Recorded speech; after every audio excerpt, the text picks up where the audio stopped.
Welcome back to MCU and Comics. My name is Peter Levi, and today, or tonight technically when I'm recording, we are looking at MCU scoopers. Specifically, who I pay attention to, why, relative veracity, and whatnot.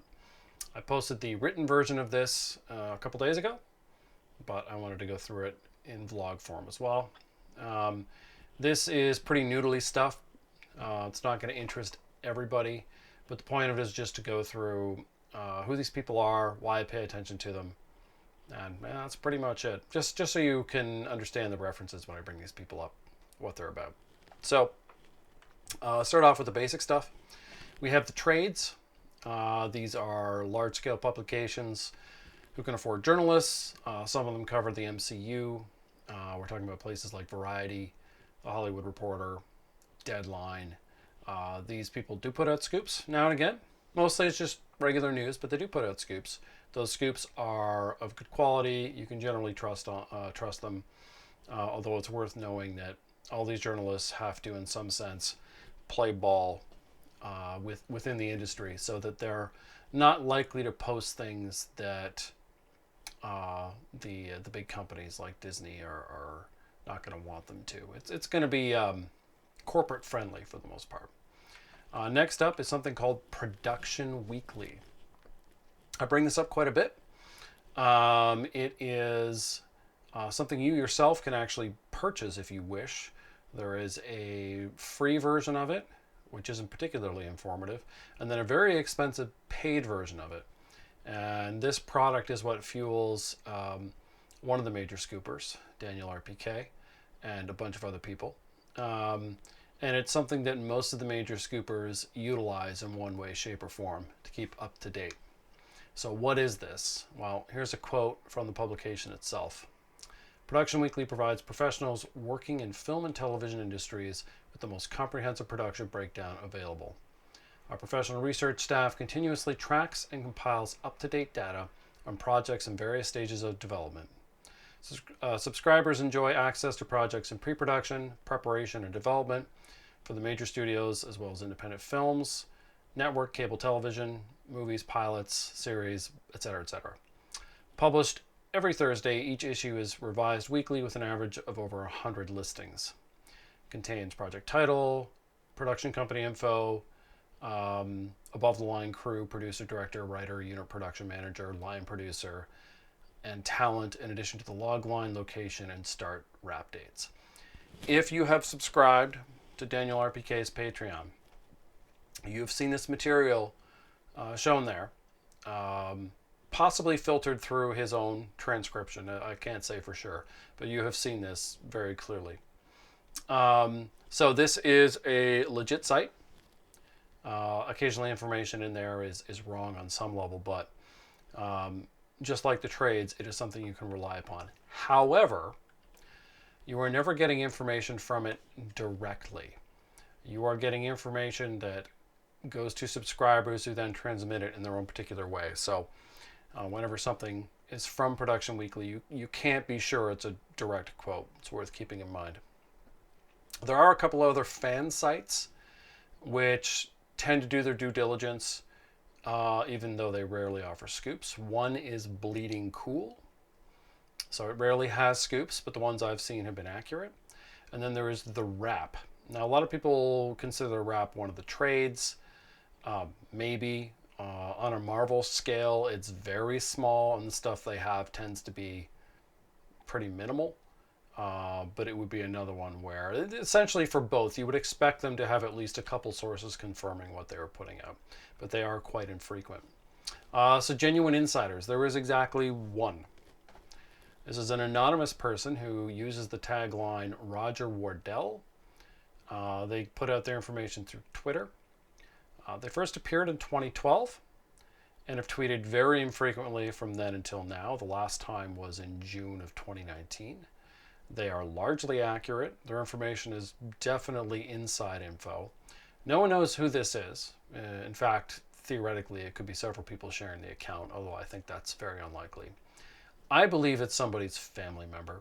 I don't think I don't think anyone else who had access, like no one with direct access to the inner workings would do this.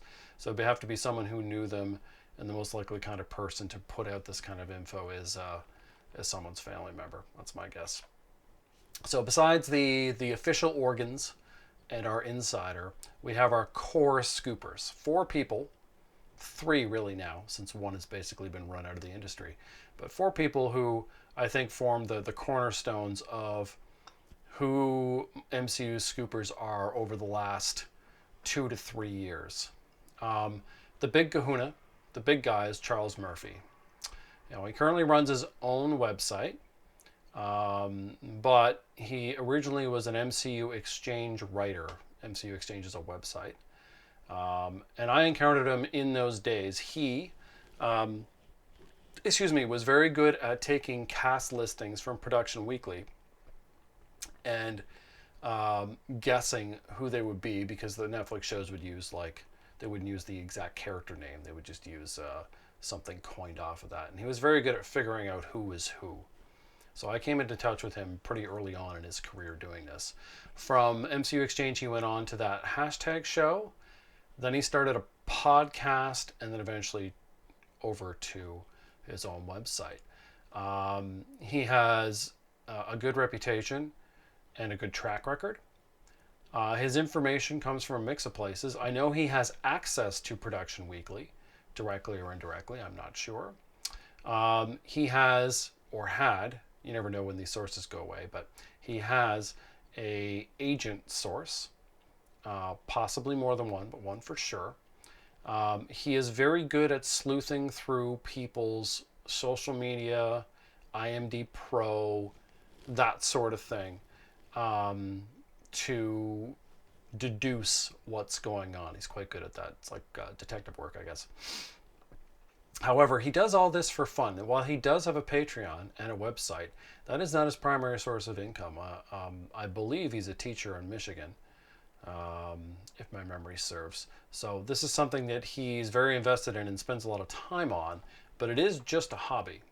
But yeah, he is the big man on campus, and has been, I think, through 2019 until now, so for quite a while. Next up is Daniel RPK, or Daniel Richmond. He functions through Patreon. He has the largest Patreon of any of the MCU people. He was a writer for Super Bro Movies, a website, but that's been defunct for a while. His primary source, and possibly only source, is Production Weekly. He pays for that, or someone pays for that for him. I'm not sure which. And he uses that to dribble out information. And because that information is coming from an official source, it tends to be very good, even if it's not always very specific. He does put out other kinds of information, but besides casting. That, I think, is of mixed value, and it's not clear to me if he has genuine sources or if he's just guessing or combing through the internet looking for information and posting it as his own. Daniel has a habit of taking other people's material, putting his own name on it. This has not got him into any trouble, and I think it's because most people are not aware of it. I do not know if his Patreon is how he makes his living. He's apparently quite young, so may live at home. But by my math, his Patreon total is going to put him somewhere in the part-time retail level of income. So he could live off it, but it's probably not that likely. Next up, number 3, is Mikey Sutton. So Mikey Sutton runs his own website and magazine called Geekosity. He is a former, or I suppose technically current journalist for decades, who started scooping informally in 2014, informally and privately as well. I didn't hear about him until 2019. I'll get into that later on. He has, I believe, at least one good source at Sony. I do not yet know if he has a real source at Marvel. I'm not skeptical. There hasn't been enough evidence definitively one way or the other. If he does have a source or sources at Marvel, they are not insiders like Roger Wardell. These would be people in ancillary positions who would hear things, but he doesn't have the kind of information that would say, yeah, he has someone's ear that's in the inner circle. It's not like that. So Mikey is aware of Production Weekly, but says he doesn't use it. I haven't seen any sign of him using it. He has given a rationale for that. I find it odd, but whatever works for you. I don't know if Geekosity is the main way he makes his living. I'm not sure. He probably does other things, but I can't verify that. Finally, the man who is, I don't think, any longer part of this list, but used to be, is Jeremy Conrad. So Jeremy Conrad made his hay back in 2018 when he scooped the Eternals. It's a genuine scoop. A few people embarrassed themselves by denying it, including the rap, incidentally. However, since then, he had an iffy track record. Some things turned out, some things did not. He had Daniel's habit of taking other people's material, putting his name on it. But that is not why he is gone, and he is gone from the Marvel space, at least for now. This fall, he was exposed for having right-wing political views, and in the Marvel space, that is, you can't do that. You can't express that and be allowed in the space. So he got booted. I can think of other better reasons for him being booted out, but yeah, he's gone. He got rid of his Patreon. He rebranded his website. He deleted his MCU YouTube channel. Like, he went full nuclear on himself after this came out. Now, it's worth noting, just like most of these individuals, this is not how he made his living, which is part of the reason why it was so easy to just blow it all up. He, I believe, runs a comic shop or some sort of business in California. So this is something else he was doing for fun. If I remember correctly, Conrad used to work for IGN, but I don't remember in what capacity. But in terms of sort of age range, Daniel, quite young. Murphy, young, but not that young. And then Sutton is older than I am, and Conrad is also, I believe, older than I am. So these are older men. So quite different demographics there. Inexplicably, 3 of the 4 of them have a tendency to throw tantrums on social media. I don't know what it is about fandom that tends to put people on edge or just attract people. Maybe it's that obsessive personality.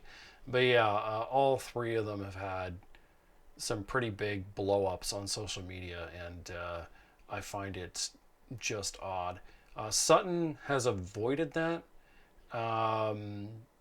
He clearly gets irritated with the fact that Daniel in particular, but quite a few other people within the Marvel Scoopdom crap all over him. They do not like Sutton. They've got his content banned from the relevant Marvel sites. But he's generally avoided getting into the tiffs with these people. There is one exception to all this calamity, which is that Daniel and Murphy seem to have a detente of sort. They don't post the same kind of material.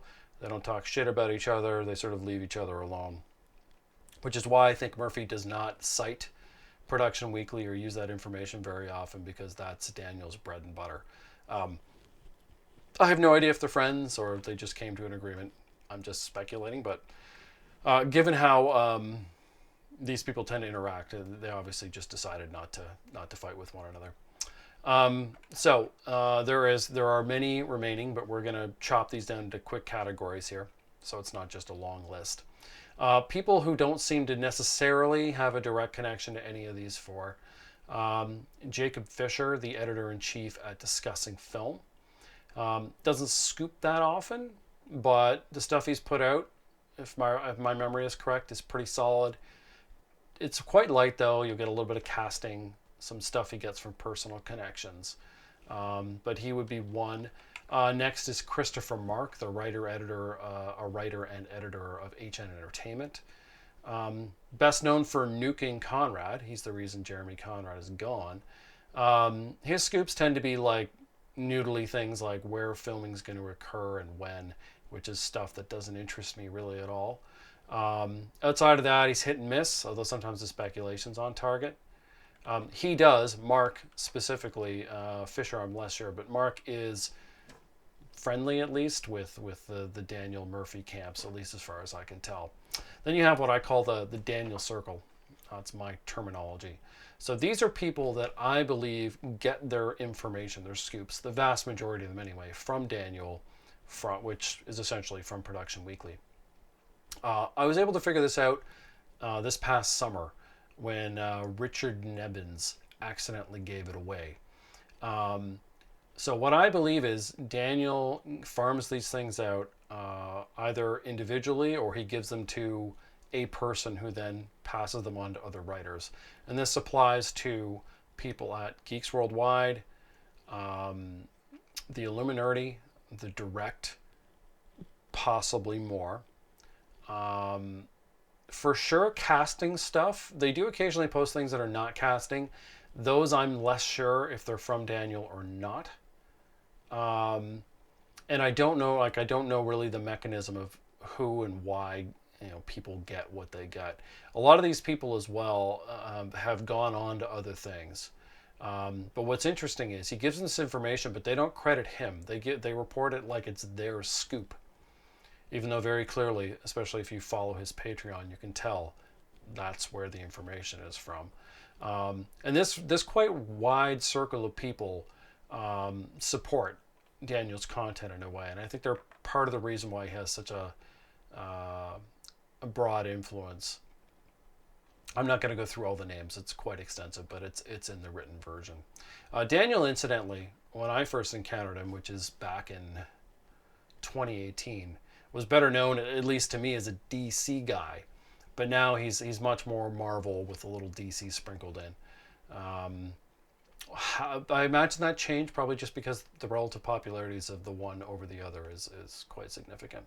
Now, Murphy does know some of the people I would include within the the quote unquote Daniel circle, or he's at least somewhat friendly with them. But I'm unaware of him ever farming information out. And given that he runs his own site, I kind of doubt it. Murphy does have one other person who writes for him who will put scoops out, and that's Lizzie Hill, but it's infrequent. All the rest of his writers just put in filler content, the kind of thing you would get from anywhere, from comicbook.com to We Got This Covered to something you yourself would write. It's just sort of generic pap. Next up, the Sutton Circle. So the same sort of basic idea, except here all the people who get Sutton's material will cite him as the source, so it's not hidden. So this includes people like Lords of the Longbox, Edward Lauder at Small Screen, etc. He used to do a lot with other YouTubers, though that seems to have stopped once he started Geekosity proper. So yeah, there is a difference there in terms of what they're doing, and the kind of information is also quite different. It's far less clear where Sutton's information comes from, whereas the stuff from Daniel is very obviously from Production Weekly, almost all of it. So yeah, I will just an aside. The Lords of the Longbox originally had a source who went by the nickname the Black Knight, and this person has stopped providing information to them, either because they've lost their source or because they no longer want to do it anymore. But this person, I think, from the kind of information that they provided, had somebody on the inside at Marvel Entertainment before Kevin Feige blew it up. And they seem to have come at it at the angle that they were a comic collector. And so they would just hear things, and that would give them the leg up on buying things that were going to be big. But yeah, that person is gone, seemingly, so they're no longer there as a source. Untested. So there's a bunch of writers at Fandom Wire whose predictions, just not enough of them have come up to be true or false to judge. So this would include Andy Signor, who also has a YouTube channel, Devin Colson, and Riley Johnson. I can't say yay or nay to them yet. I don't know what kind of sources they would have, so we'll just have to wait and see on them. The other untested person I'm aware of is Chris Tapley. Used to be a writer at Variety. He now is a podcast and is a freelance writer. He's made a couple of casting scoops, but we can't assess them yet, so he's in the untested category. Next up, we have debunked people. We begin with Grace Randolph, who's actually perfectly fine as a DC person. She has sources. At Marvel, though, she's terrible. Her track record is awful. She's an ex-employee at Marvel and hates Marvel. Yeah, she's just not someone to pay any attention to for Marvel info. Skyler Schuler, the editor-in-chief of Disney Insider. I'm not aware that he or his writers have ever had a successful Marvel scoop. And it's really interesting, too, because Schuler has a lot of the same connections that the people in the Daniel Circle have. But he apparently does not get... he also would have known Murphy, too. They both worked at that hashtag show. But he apparently does not get any scoops, even though... well, real ones that he posts. We have a Redditor who called himself the Marvel Scoopmaster. He was active in mid-2019 with a lot of Phase 4 info. That stuff started to blow up and he went away. I'm only including him, though, because most of the time when these people fail, they delete all their info. He's left his account up. I'm not sure why. I don't know if he'll go back and try it again, but it's interesting. Next up is Joshua Munn, who had a Twitter handle called Jillian Dudley. Munn has tried on 3 separate occasions to make it as a scooper.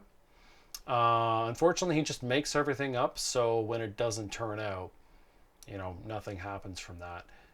And I don't know if he'll continue to try or if he'll just go away, but he's another one. We have Roger Wardell clones. There have been 2 of these that I'm aware of. One got debunked before I even knew about the original. The other, Wardell Roger, who actually still posts, even though he's changed his name. I knew pretty much straight off that he was fake, but it took the community about a year to understand he was just making it up, which is what he was doing.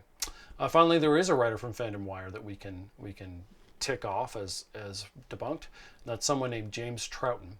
He put out 1 scoop and it blew up, and he's no longer at Fandom Wire.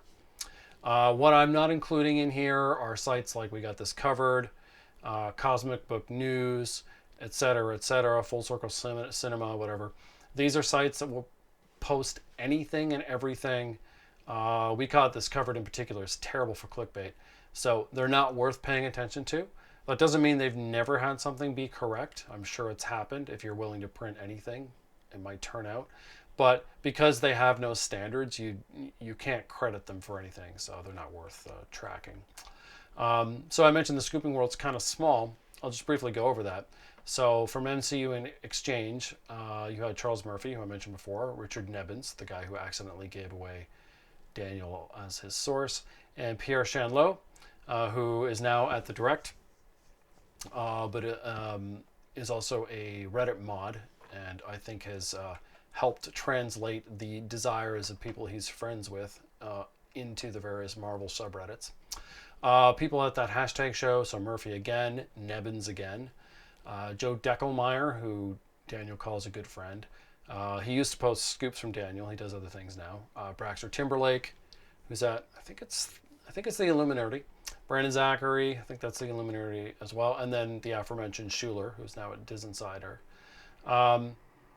And there's also a couple other MCU Exchange people who write for Murphy, but it's just the usual pap.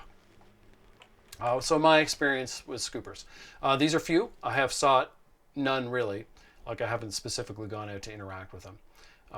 That whether that's a good or bad thing, and for me, I wanted good information, but pardon me, I didn't really see a point in messaging these people and saying, hey, psst, give me this, that, or the other. Like, I'm not a scooper. I just, I like to know what's happening and what's going on. So initially, I had some social media exchanges with Murphy. This is back when he had his podcast. Those are perfectly friendly. Jeremy Conrad blocked me on Twitter. Now, I never followed him on Twitter or interacted with him there, but he blocked me nonetheless. Probably because either someone linked him my material or he found it himself. I'm not sure which. I've been quite critical of Murphy. I mean, my whole thing is if you're right, you're right, and I'll give you credit, but if you're wrong, I'll point it out. And I don't think he liked that very much. Tim from Lords of the Longbox. Somebody, a friend or a fan, linked him my site, and so he got in touch to correct something I had on there that was wrong. And so he and I very infrequently will talk on social media. But as far as I know, he's really only ever skimmed my material and doesn't keep up with it. And we don't really have hearts to hearts. We don't really discuss material. It's just every once in a while. Usually it's me telling him about someone taking a scoop for Mikey Sutton because we both think that's funny. Roughly a year ago, Tim introduced me to Sutton. And Sutton and I talked regularly for a few months. During that period, I posted a couple of his scoops. These were things that were intended for YouTubers but fell through for some reason or another. Very, very minor things. And then it just sort of tailed off. And he's been nice enough to answer any questions I have for him, but we don't really chat. As far as I can tell, Mikey has not looked at my material since initially checking me out, and then of course the scoop articles. I don't think he reads my stuff. I could be wrong, but I don't think so. Finally, Pierre Schanlow. I interacted with him when he was a Reddit mod. Well, he still is a Reddit mod, but he was a Reddit mod for this spoiler subreddit, which he's not anymore.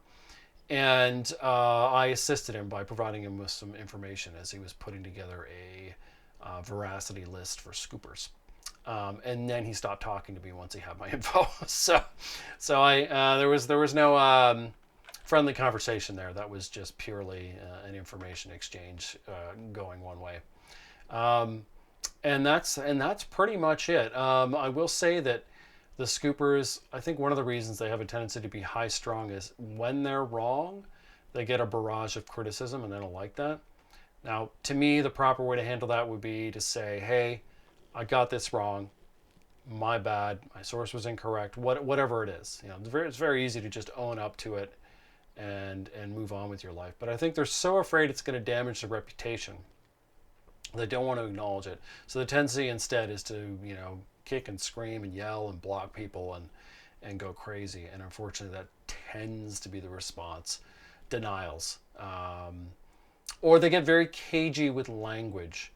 I've seen this tendency grow for both Murphy, Mikey Sutton as well. Daniel doesn't have to do this because his Patreon posts are poorly written and vague anyway. And they're not technically public in the same way. But yeah, Sutton has developed a bad habit of saying that something is coming, but it hasn't been greenlit. It's just discussions and nothing is, it's really easy for him to just back away from it. Murphy doesn't use the exact same premise, but he also has a tendency to be very sort of non-definitive about it. And I understand why they do that, but I do think sometimes it pushes the boundary of tolerability. It's like, if it's a scoop, say it's happening. Don't say, well, it might happen. Like, that's not a scoop. That's speculation based on discussions. They're very different things. So it's just one of my little one of the things that I wish I would see less from them.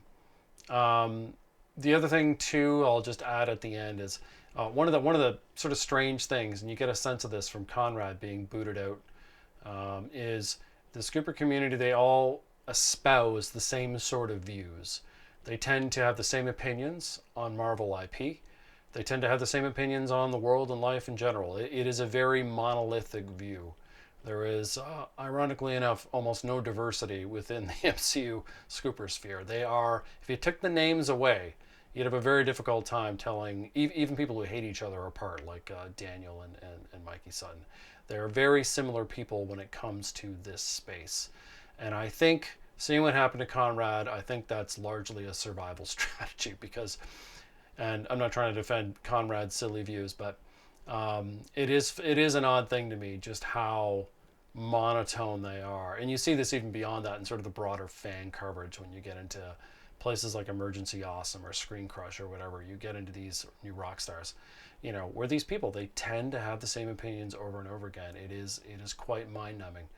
At any rate, though, that is a digression, and I'm sure I've talked too much, but that is our little overview of scoopers.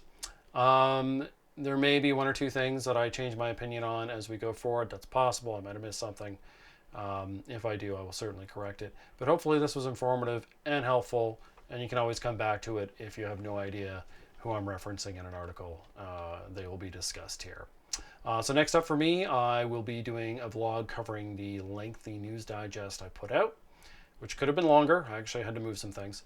There's lots to discuss. That'll be fun. That'll be a long video.